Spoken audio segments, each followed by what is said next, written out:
Government जब भी चाहे वो आपकी इमूवेबल प्रॉपर्टी को कभी भी एक्वायर कर सकती है अपने नए प्रोजेक्ट्स के लिए। जी हाँ दोस्तों, ये पॉसिबल हुआ हमारे कॉन्स्टिट्यूशन के 44th अमेंडमेंट के बाद, जिसमें कि हमारे प्रॉपर्टी के ऊपर से हमारे फंडामेंटल राइट को हटा करके हमारा लीगल राइट बना दिया गया। और इसके बाद गवर्नमेंट जब भी चाहे वो अपने नए प्रोजेक्ट के लिए वो आपकी प्रॉपर्टी को एक्वायर कर सकती है। लेकिन ये इतना ही ईजी नहीं है। गवर्नमेंट जब भी चाहे प्रॉपर्टी एक्वायर कर लेगी, लेकिन इसके बदले उन्हें कंपनसेशन अमाउंट तो देना ही पड़ेगा।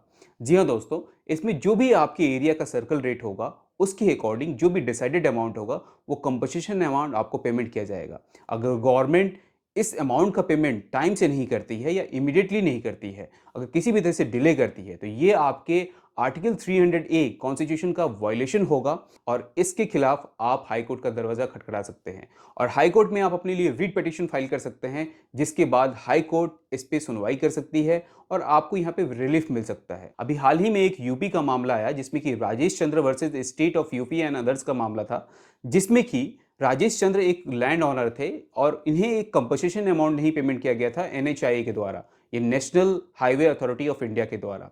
National highway authority of India अभी हाल ही में इंडिया में बहुत सारे उसके प्रोजेक्ट चल रहे हैं और वो बहुत सारे लैंड एक्विजिशन भी कर रहे हैं। लेकिन उन्होंने इस मामले में बहुत दिनों से पेमेंट नहीं किया था, जो भी कंपनसेशन अमाउंट डिसाइड किया गया था।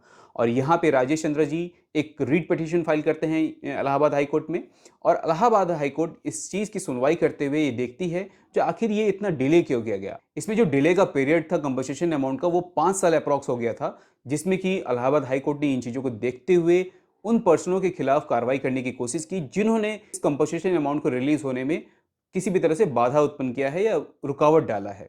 तो इस केस में हाईकोर्ट ने यहाँ पे सुनवाई करते हुए ये कहा, जो अगर गवर्नमेंट किसी भी तरह से, अगर गवर्नमेंट की एजेंसियां अगर पेमेंट नहीं करती हैं, तो ये आर्टिकल 300 ए कॉन्स्टिट्यूशन का वायलेशन है और इसमें जो भी लाइबल पर्सन है उसको पेनलाइज किया जाएगा, उसको पनिश किया जाएगा।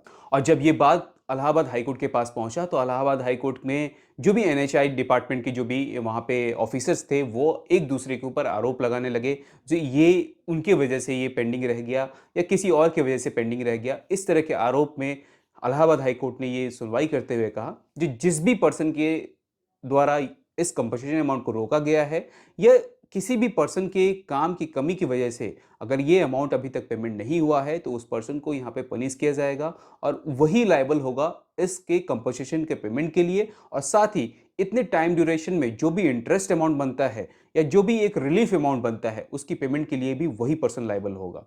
तो कैसी लगी ये जानकारी? वीडियो पसंद आए तो लाइक करें, चैनल को सब्सक्राइब कर लें ताकि आगे आने वाले टाइम में इसी तरह की लीगल जानकारी आप तक सबसे पहले पहुंच पाए। Thank you so much.